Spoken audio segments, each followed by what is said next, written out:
খুব জরুরি একটা বিষয়, কোনো গণমাধ্যম নিউজ করে নাই, শুধু 2 জায়গায় ভিডিও দেখলাম, সেটাও পরে ডিলিট হয়ে গেল। পলিসি, ইটস আ পলিসি, সিদ্ধান্ত, ডিসিশন নিয়েছে ইউনূস সরকারের পলিসি এটা। প্রয়োজনে রক্ত ঝরবে, তবু সীমান্তে এক চুল ছাড় দেওয়া চলবে না। এটা আমার মুখের কথা না, এটা আমাদের স্বরাষ্ট্র উপদেষ্টার মুখের কথা। গুড, আমরা এটাই চাই। অবশেষে বিডিআর সেনাদের মুক্তি যা উপলব্ধি করলো বা বুঝতে পারলো ভারত। অবশেষে বিডিআর সেনাদের জামিনের মধ্য দিয়ে অনেক কিছু রহস্য, অবিশ্বাস্য, চাঞ্চল্যকর তথ্য উদ্ঘাটিত হতে যাচ্ছে। একটা সুসংবাদ, আমাদের বিডিআর ভাইরা জামিন পেয়েছে 200 জন। আজকে 400 জনের জামিন শুনানি ছিল। 400 জনের মধ্যে 200 জনের জামিন শুনানি শেষে জামিন দেওয়া হয়েছে, আলহামদুলিল্লাহ। ভেঙে 2 টুকরো হয়ে যেতে পারে ভারত, এরই মধ্যে শুরু হয়েছে প্রক্রিয়া। কিন্তু কি কারণে হঠাৎ ভারত ভেঙে পড়ার সতর্কতা দিয়েছে গবেষকরা, আর এমনটা ঘটলে কি হবে ভারতবাসীর? দর্শক, অল্পের জন্য রক্ষা। বাংলাদেশকে নিয়ে ব্রিটিশ পার্লামেন্টে রীতিমতো একটি কু হতে যাচ্ছিল। সেখানে এমন একটি রিপোর্ট উপস্থাপন করা হচ্ছিল যেটা সম্পূর্ণরূপে ডক্টর ইউনূস সরকারের বিরুদ্ধে এবং শেখ হাসিনার পক্ষে। পরে টের পেয়ে ব্রিটিশ এমপিরাই প্রতিবাদ করে, তারপরে সেই রিপোর্টটি প্রত্যাহার করা হয়। দেশে এই মুহূর্তে নানামুখী সংস্কার চলছে, তবে আমি আজকে আপনাদেরকে যে সংস্কার কমিশনের সুপারিশের কথা বলছি, এটা 53 বছরে আসলে এমন সংস্কার বাংলাদেশ দেখেনি। জাস্ট মাত্র এই কথাটার জন্য রাষ্ট্রপতির একটা অ্যাওয়ার্ড দেওয়া দরকার। আমি জানি না যে এর আগে আমাদের বাংলাদেশের কোন রাষ্ট্রপতি এমন ধরনের কথা তিনি বলেছেন কিনা বা বুদ্ধি দিয়েছেন কিনা। আজকে এতদিন পরে এসে সেই রিপোর্টটা উজ্জ্বল করেছেন ব্রিটিশ পার্লামেন্ট থেকে মেম্বার অফ এমপি, এবং এখানে বলে রাখি আজকে যে রিপোর্টটা, এটা সিরিয়াসলি বিগ ব্লো মিন আঘাত। So it's a good news for Bangladesh, good news for everyone, কারণ সত্যিকার অর্থে যে বাংলাদেশ একটা আল জাজিরা রিপোর্টে কুকীর্তি ফাঁস, লুকাতে ব্যস্ত হয়ে পড়েন হাসিনা। আল জাজিরার একটি প্রতিবেদন, অনুসন্ধানী প্রতিবেদন, এবং এটার পর বাংলাদেশের মিডিয়াগুলো এর বিরুদ্ধে ব্যাপকভাবে প্রশংসায় ভাসছে ছাত্রনেতা হাসনাত আব্দুল্লাহ। হাসনাত আব্দুল্লাহকে কারা প্রশংসা করছে, কারা তার বক্তব্য শেয়ার করে তাকে অ্যাপ্রিসিয়েট করছে? হাসনাত আব্দুল্লাহ সম্ভবত এই প্রথম, আগেও হয়েছে, কিন্তু এই দৃশ্যে হাসনাত আব্দুল্লাহকে প্রথম দেখা গিয়েছে। Hasnat Abdullah is very important character. আমি প্রথমেই জনাব তারেক রহমান সাহেবকে ধন্যবাদ জানাই যে বাংলাদেশের মানুষের সত্যিকার যে পালস, সেটা তিনি একমাত্র অনুধাবন করতে পারেন, এবং দেশনেত্রী বেগম খালেদা জিয়া পারেন, জিয়া পরিবার পারেন। তার বক্তব্য স্পষ্ট হয়েছে যে জনগণের কাছেই আপনাকে যেতে হবে, জনগণের ভালোবাসা ছাড়া আপনি ক্ষমতায় আসতে পারবেন না। রাষ্ট্রপতি শাহাবুদ্দিন চুপ্পু নামটা শুনলেই মনে হয় ইনিই তো স্বৈরাচারের দোসর বা স্বৈরাচারের প্রেতাত্মা। প্রিয় দর্শক, যার পদত্যাগকে কেন্দ্র করে ছাত্র জনতা মাঠে নেমেছিল, অবশেষে বিএনপি সহ কিছু রাজনৈতিক দলের পরামর্শক্রমেই ডক্টর মোহাম্মদ ইউনূসের সরকার তার বিরুদ্ধে আর কোনো কড়া অ্যাকশনে চায়নি। হ্যাঁ প্রিয় দর্শক, সেই রাষ্ট্রপতি এই মুহূর্তে এসে যেই বুদ্ধিটি দিয়েছে সরকারকে, প্রিয় দর্শক, কি সেই বুদ্ধি, এমনকি তার বুদ্ধির জন্য বাংলাদেশ ঠিক কতটা উপকৃত হতে পারে সেটি আশা করছি আজকে নিউজটি সম্পূর্ণ মনোযোগ সহকারে দেখলেই জানতে পারবেন। এমনকি প্রিয় দর্শক, এরই সাথে সাথে সমন্বয়ক হাসনাত আব্দুল্লাহকে কেন্দ্র করে কিছু চাঞ্চল্যকর তথ্য জানবেন। তার একটি কার্যক্রমকে কেন্দ্র করে সকল মানুষজনই তাকে প্রশংসায় ভাসাচ্ছে। প্রিয় দর্শক, তিনি ঠিক কি করেছেন সেটিও জানবেন। এমনকি প্রিয় দর্শক, এরই ধারাবাহিকতায় আপনারা আরো কিছু সুসংবাদ জানতে চলেছেন। এর মধ্যে একটি সুসংবাদ তো গণ অধিকার পরিষদের একাংশের নেতা জনাব তারেক রহমান দিয়েছেন, এমনকি তিনি উল্লেখ করেছেন এই খবরটি কোনো গণমাধ্যমই প্রকাশ করেনি। প্রিয় দর্শক, কি এমন খবর যেই খবরটি গণমাধ্যম প্রকাশ করতে ভয় পেয়েছে সেটিও আশা করছি জানতে পারবেন, এবং সেই খবরটি ঠিক কি সেটিও বুঝতে পারবেন। তো প্রিয় দর্শক, আমি আর বেশি কথা বাড়াবো না। আমি ভিডিও শুরুতেই আপনাদের আরো যে ভিডিওগুলোর অংশ বিশেষ দেখিয়ে শুরু করেছিলাম সেই ভিডিওগুলোর বিস্তারিত আলোচনা দেখাবো। তবে তার আগে বলি, যারা এখনো চ্যানেলটি সাবস্ক্রাইব করেননি সকলে চ্যানেলটি সাবস্ক্রাইব করে পাশে থাকা বেল আইকনটি বাজিয়ে দিবেন, আর যারা ইতিমধ্যেই সাবস্ক্রাইব করে রেখেছেন তাদের সকলকে অসংখ্য ধন্যবাদ। তো চলুন একটি লাইক দিয়ে আমরা ধারাবাহিকভাবে সবগুলো ভিডিওর বিস্তারিত আলোচনা দেখে আসি। জাস্ট মাত্র এই কথাটার জন্য রাষ্ট্রপতির একটা অ্যাওয়ার্ড দেওয়া দরকার। আমি জানি না যে এর আগে আমাদের বাংলাদেশের কোন রাষ্ট্রপতি এমন ধরনের কথা তিনি বলেছেন কিনা বা বুদ্ধি দিয়েছেন কিনা। নতুন বাংলাদেশ হিসেবে আমরা অনেকেই সমালোচনা করলেও আজকে রাষ্ট্রপতির এই বক্তব্যটা শোনার পর আমার কাছে মনে হয়েছে যে কিছু তো পরিবর্তন আসছে। আবার এই পরিবর্তনটা এই মুহূর্তে যে তিনি আওয়ামী লীগ কর্তৃক নিয়োজিত রাষ্ট্রপতি, অথবা কি বলা হয় যে তিনি একটা চাপের মধ্যে আছেন, সেখান থেকে এই ধরনের বক্তব্য, এটাও হইতে পারে। বাট আমরা আশা করি আগামী দিনে যারা রাষ্ট্রপতি হবেন তারা যখন এই ধরনের বক্তব্য দিবেন তখন মানুষ বাক স্বাধীনতা পাবে। আজকে আমাদের রাষ্ট্রপতি মোহাম্মদ শাহাবুদ্দিন তিনি আপনারা বলছেন যে মুক্তিযুদ্ধের চেতনা এবং জুলাই আগস্ট গণ অভ্যুত্থানের আশা আকাঙ্ক্ষাকে ধারণ করে এমন একটি বৈষম্যহীন গণতান্ত্রিক নতুন বাংলাদেশ যেই আমরা গঠন করার প্রয়াস চিন্তা করছি, সেখানে সাংবাদিকদের প্রতি তিনি একটা আহ্বান জানিয়েছেন। তো কি আহ্বান জানিয়েছেন? তিনি বলছেন যে গণমাধ্যম হচ্ছে রাষ্ট্রের চতুর্থ স্তম্ভ এবং সমাজের দর্পণ। মহান মুক্তিযুদ্ধ দেশের সব গণতান্ত্রিক আন্দোলন সংগ্রাম এবং জুলাই আগস্ট গণ অভ্যুত্থানে সাংবাদিকদের গৌরবময় অবদানের কথা স্মরণ করে তিনি বলছেন যে সরকারের গঠনমূলক সমালোচনা করবেন, গঠনমূলক সমালোচনার মাধ্যমে সরকারের ভুল ত্রুটি ধরিয়ে দিবেন এবং এই ভুল ত্রুটি ধরিয়ে দেওয়ার মাধ্যমে রাষ্ট্র পরিচালনায় স্বচ্ছতা ও জবাবদিহি নিশ্চিত হবে। আর বাংলাদেশের সকল সাংবাদিকদের উদ্দেশ্যে তিনি এই বার্তা দিয়েছেন। তো এখন তো সাংবাদিকতার আবার দুইটা প্ল্যাটফর্ম আসছে, একটা হচ্ছে মিডিয়া প্ল্যাটফর্ম, মূলধারার গণমাধ্যম, আরেকটা হচ্ছে আমরা যারা কথা বলি বিভিন্ন সেক্টর থেকে তাদের বক্তব্যের জায়গাগুলো আমরা মোটামুটি ক্লিয়ার পেলাম যে না, নর্মালি সরকারকে সমালোচনা করা এটা একজন নাগরিক হিসেবে আমার অধিকার, কারণ এই সরকার মানে ক্ষমতায় কারা আছে ডাজন্ট ফ্যাক্ট, বাট তারা যখন রাষ্ট্রকে পরিচালনা করে এখানে প্রতিটা টাকা আমাদের টাকা দিয়ে কিন্তু সরকার চলে। তো সেখানে আমরা যখন দেখি বিভিন্ন জায়গায় দুর্নীতি হচ্ছে, লুটপাট হচ্ছে, অব্যবস্থাপনা হচ্ছে, মিসম্যানেজমেন্ট হচ্ছে, তখন কিন্তু আমরা কথা বলি, আওয়াজ তুলি। তো এতে হয় কি, সরকারের যিনি থাকেন অথবা যেই মন্ত্রী এমপি অথবা যে নেতার আন্ডারে এই কাজগুলো হন তিনি বিষয়তে গোস্বা করেন। আর যেহেতু তার হাতে পাওয়ার থাকে, সেই পাওয়ারকে ব্যবহার করে পুলিশকে দিয়ে, ডিবিকে দিয়ে, এসবিকে দিয়ে নানান ধরনের, তারপর ডিজিটাল নিরাপত্তা আইনটাকে অপব্যবহার করে মুখ বন্ধ করা হয়েছে বছরের পর বছর। একটা সুসংবাদ, আমাদের বিডিআর ভাইরা জামিন পেয়েছে 200 জন। আজকে 400 জনের জামিন শুনানি ছিল। 400 জনের মধ্যে 200 জনের জামিন শুনানি শেষে জামিন দেওয়া হয়েছে, আলহামদুলিল্লাহ। আমরা অনেক দিন ধরে এই লড়াইটা করছি যে অনেক নির্দোষ মানুষকে আটকায় রাখছে। আমরা চাই এই নির্দোষ মানুষগুলোকে জামিন দেওয়া হোক এবং তাদেরকে মুক্ত করা হোক। আবার অনেকের আছে সাজার মেয়াদ শেষ হয়ে গেছে, সাজা কাটা হয়ে গেছে, তারপরেও ছাড়ছে না, এরকম। তো আমরা এরকম সবার জামিন চাই। আমরা আরও কয়েকটা জায়গায় কাজ করেছিলাম, বিডিআর নামটা পুনর্বহল। আশা করি এখানে সবাই বিডিআর নামটা পুনর্বহলের জন্য আপনারা লিখবেন, বিডিআর নামটি পুনর্বহল চাই। এগুলো যৌক্তিক বিষয়, বেশি বেশি বলতে হবে, বিরক্ত লাগলেও বলবেন বিডিআর নাম পুনর্বহল চাই। হ্যাঁ, নির্দোষ বিডিআর সদস্যদের মুক্তি চাই। তারপরে বিডিআর ওই ঘটনায় পিলখানা হত্যাকাণ্ডের যারা জড়িত তাদের বিচার চাই, শেখ হাসিনার বিচার চাই, তাপসের বিচার চাই। আর সাহারা খাতুন তো মারা গেছে, মহিলারা বিচার করবো কীভাবে? এই হলো অবস্থা। হ্যাঁ, জাহাঙ্গীর কবির নানকের বিচার চাই। আমরা সবাই বিচার চাই না? যেখানে এই বিষয়ে ইস্যু দেখলেই সবাই বলবেন আমরা বিচার চাই। মির্জা আজম শয়তান, হ্যাঁ, বেশ কিছু বিষয় নিয়ে কাজ করছিলাম। এর মধ্যে বিডিআর সাহসী সৈনিকদেরকে চাকরি ফেরত দিতে হবে, বিডিআর নামটা ফেরত আনতে হবে। আমাদের বিজিবি নামটা একদম পছন্দ না। এটা বাংলাদেশের মানুষের মনে জায়গা করে নিতে পারছে বলে আমি জানি না। আপনারা কি বিজিবি নামটা পছন্দ করেন? আমি পছন্দ করি না। বাংলাদেশ রাইফেলস, এই রাইফেলস নামটা শুনলেই ইন্ডিয়ানরা ভয় করে। আর এখন বানাইছে চকিদার, গার্ড। আমার রাইফেলস দরকার, রাইফেলস নামটা আমাদের দরকার।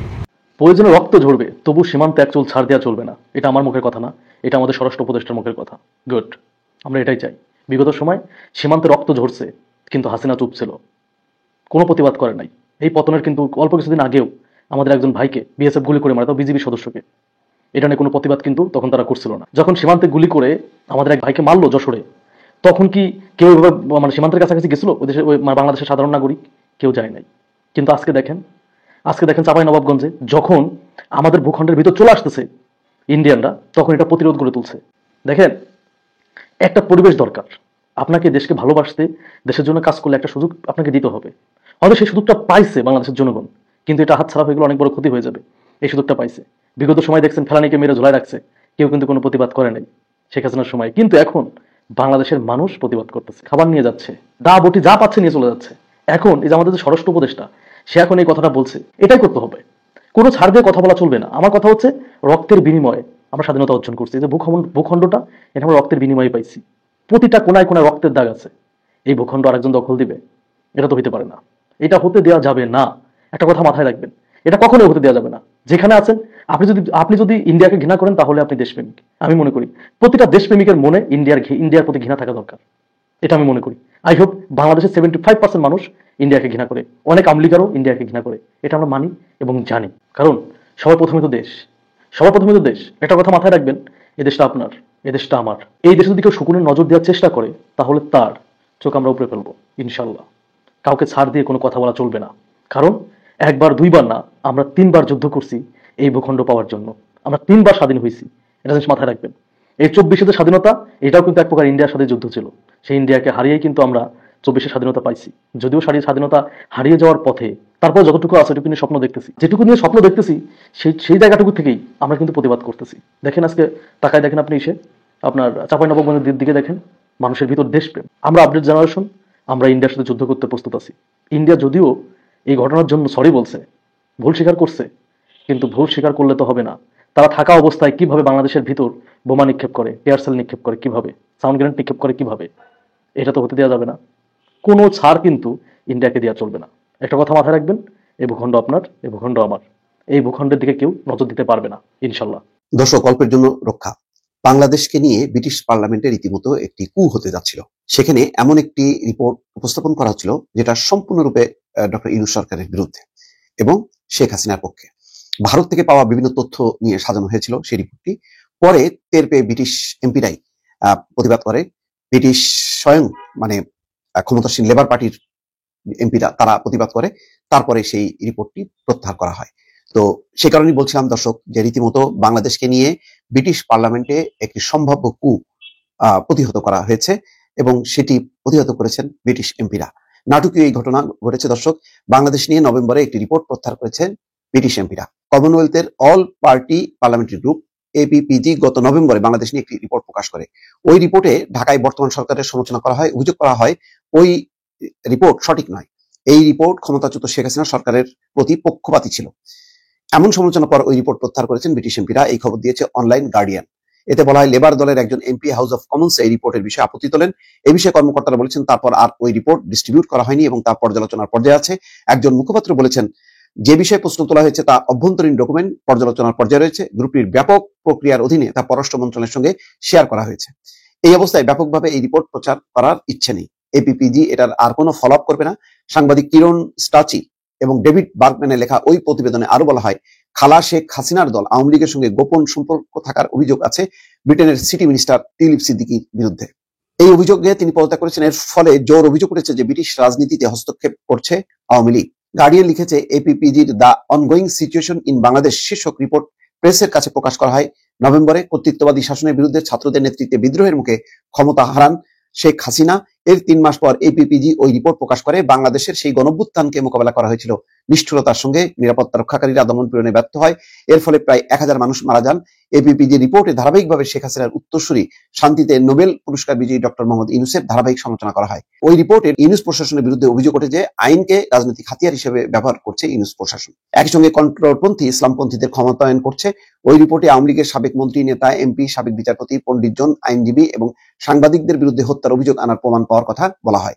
এক্ষেত্রে তারা নয়াদিল্লি ভিত্তিক রাইটস অ্যান্ড রিস্ক অ্যানালাইসিস গ্রুপের কাছ থেকে তথ্য পাওয়ার কথা বলে, দিল্লির কাছ থেকে এই তথ্য পাওয়ার কথা বলে। কিন্তু এতে হত্যার শিকার মানুষের সংখ্যা খুব কম করে দেখানোর জন্য বিশেষজ্ঞরা ওই রিপোর্টের সমালোচনা করেন। কারণ ওই রিপোর্টে দাবি করা হয় শেখ হাসিনা দেশ থেকে পালিয়ে যাওয়ার পর বেশিরভাগ হত্যাকাণ্ড ঘটেছে।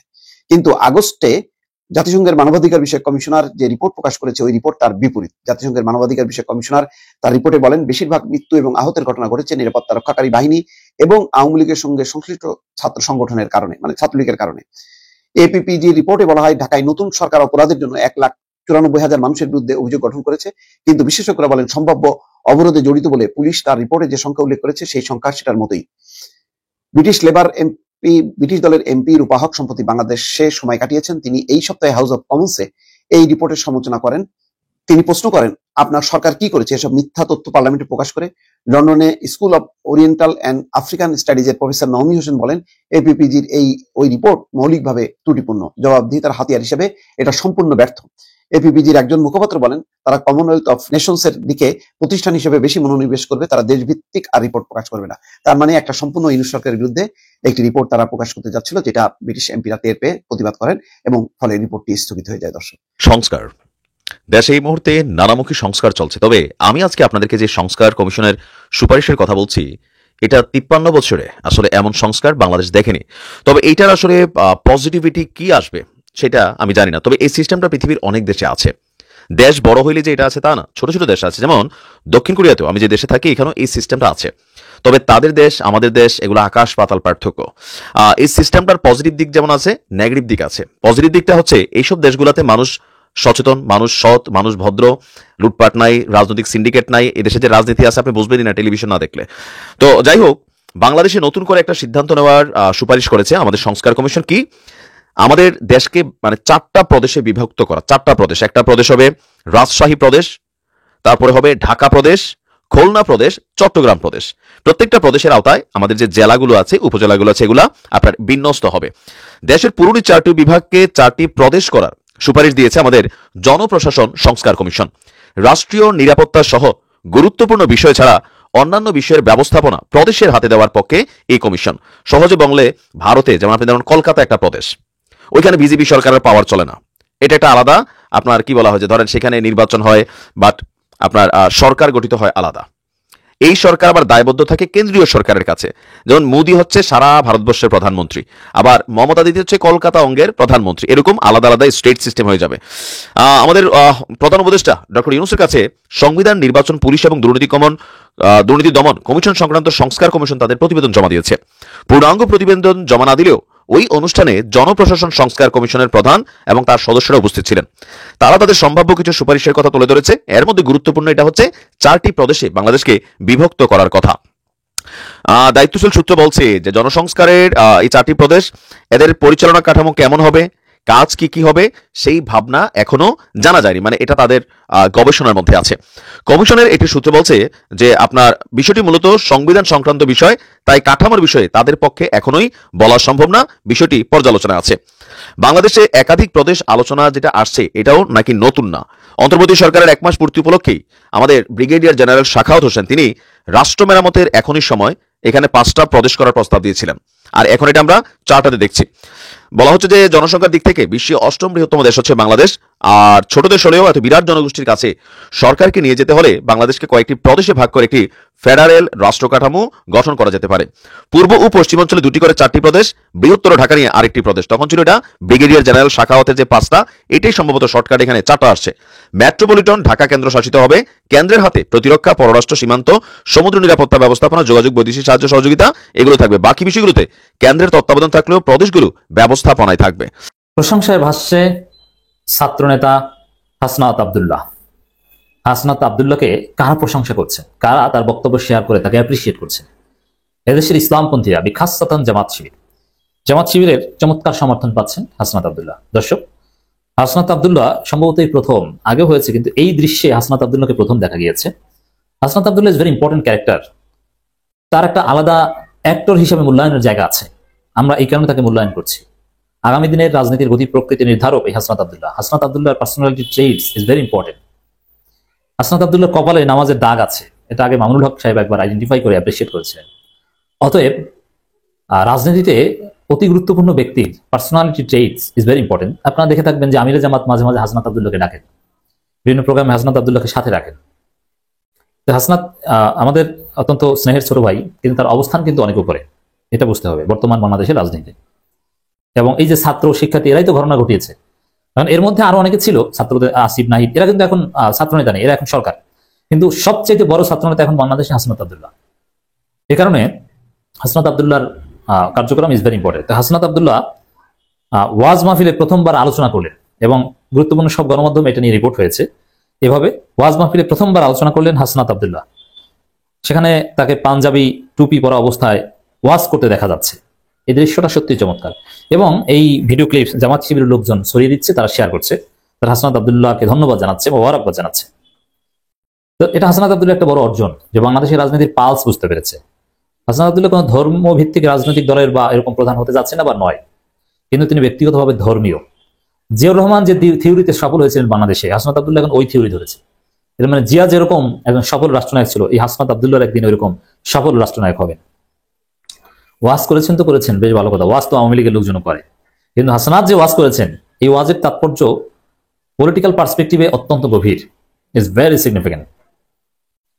কুমিল্লার দেবিদারে ওয়াজ মাহফিলে আলোচনা করেছেন বৈষম্যবিরোধী ছাত্র আন্দোলনের অন্যতম সমন্বয়ক হাসনাত আব্দুল্লাহ। সামাজিক যোগাযোগ মাধ্যমে ছড়িয়ে পড়েছে তার এই বক্তব্য। জুলাই গণঅভ্যুত্থানের পর বিভিন্ন মঞ্চে হাসনাতকে কথা বলতে দেখা গেল, এই প্রথম কোনো মাহফিলে তাকে আলোচনা করতে দেখা গেল। এবং ওইখানে রফিকুল ইসলাম মাদানী ছিল, বিপ্লবী নেতা হুজুর রফিকুল ইসলাম মাদানী, ভারতের আধিপত্যবাদের বিরুদ্ধে সোচ্চার। মূলত এই ভারত বিরোধী হওয়ার কারণেই তাকে ভয়ানক জুলুমের শিকার হতে হয়েছে। হাসনাত আব্দুল্লাহর বক্তব্যটা অনেকটা পলিটিক্যাল। যেমন সুদের বিরুদ্ধে ওয়াজ করলে অনেক হুজুরকে আওয়ামী লীগ বাধা দিত, আবার আওয়ামী লীগের লোকজন এখন বলে 2025 সালে সুদের বিরুদ্ধে ওয়াজ নাই কেন? কারণ আওয়ামী লীগের মতো সবচেয়ে বড় সুদখোর ডক্টর ইউনূস নিজেই এখন বাংলাদেশ সরকারের প্রধান, অতএব এই কারণে সুদের বিরুদ্ধে ওয়াজ নাই। আমরা এটার জবাব অনেকবার দিয়েছি, ডক্টর ইউনূস সুদ খান না, সুদের সাথে তার ব্যক্তিগত সম্পৃক্ততা নেই। আর যতটুকু সম্পৃক্ততা অন্য 10 জন মানুষের যেটা, ডক্টর ইউনূসের সেটা আলাদাভাবে তাকে ব্যক্তিগতভাবে তাকে সুদখোর বলার সুযোগ নেই, কারণ তিনি কোনো সুদের ব্যবসা করেন না, তিনি সোশ্যাল বিজনেস করেন। আর তার মাইক্রো ক্রেডিট গ্রামীণ ব্যাংক ওটা তিনি তার নিজের প্রতিষ্ঠান না, লাভ তিনি খান না। অতএব ওটা সুদের ব্যবসা হলেও ওটা ডক্টর ইউনূস খান না ভাই, ওখান থেকে যে সুদ আসে সেটা আবার রিইনভেস্ট করা হয়, ওটা ডক্টর ইউনূস খান। অতএব ডক্টর ইউনূস কিন্তু সুদ খান না। সুদ কোনো না কোনো ভাবে আমরা সবাই খাই, সেটা ভিন্ন, কিন্তু স্পেসিফিক ভাবে সুদখোর বলতে যা বোঝায় ওইটা না। সুদের বিরুদ্ধে ওয়াজ হয় না কে বলেছে? এই যে হাসনাত আব্দুল্লাহ সবচেয়ে ইম্পর্টেন্ট ছাত্র নেতা, তিনি তো সুদের বিরুদ্ধে ওয়াজ করেছেন। দর্শক, আমি আশা করছি আপনারা সকলেই অত্যন্ত মনোযোগ সহকারে সবগুলো ভিডিওই দেখেছেন। এমনকি দর্শক, যদি এই ভিডিওগুলো সম্পর্কে আপনাদের কোনো মতামত থেকে থাকে তাহলে তো অবশ্যই জানাবেন। দর্শক, নিউজটি শেষ করছি এখানেই, ফিরছি পরবর্তী নিউজে নতুন কোনো টপিকে। আল্লাহ হাফেজ।